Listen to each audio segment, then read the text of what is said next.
കുന്നംകുളം ആനാക്കലിൽ വീടിന് പിന്നിൽ സൂക്ഷിച്ചിരുന്ന വൈക്കോൽ കൂനകൾക്ക് തീപിടിച്ച് വൻ അഗ്നിബാധ. ആനാക്കൽ സ്വദേശി ചെറുവത്തൂർ വീട്ടിൽ ഷിജുവിന്റെ വീടിന് പിൻവശത്താണ് സംഭവം. വ്യാഴാഴ്ച ഉച്ചയ്ക്ക് 2 മണിയോട് കൂടിയാണ് തീപിടുത്തമുണ്ടായത്.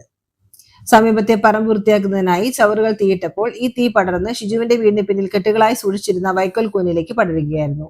വീട്ടുകാരും നാട്ടുകാരും ഉടൻ തന്നെ തീ അണയ്ക്കാൻ ശ്രമിച്ചെങ്കിലും ഉണങ്ങിയ വൈക്കോലായതിനാൽ തീ അതിവേഗം ആളിപ്പടർന്നു. വിവരമറിഞ്ഞ് കുന്നംകുളം അഗ്നിരക്ഷാ സേനാ യൂണിറ്റുകൾ സ്ഥലത്തെത്തി.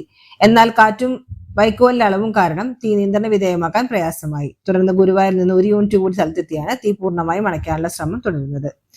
ജില്ലാ fire officer MS Suvi, Kunnamkulam station officer Vijayakrishnan എന്നിവരുടെ നേതൃത്വത്തിലാണ് രക്ഷാപ്രവർത്തനം നടക്കുന്നത്. വീടിന് തൊട്ടടുത്താണ് തീ പടർന്നതെങ്കിലും അഗ്നിരക്ഷാ സേനയുടെയും നാട്ടുകാരുടെയും സമയോചിതമായ ഇടപെടൽ കാരണം തീ വീട്ടിലേക്ക് പടരുന്നത് തടയാനായി.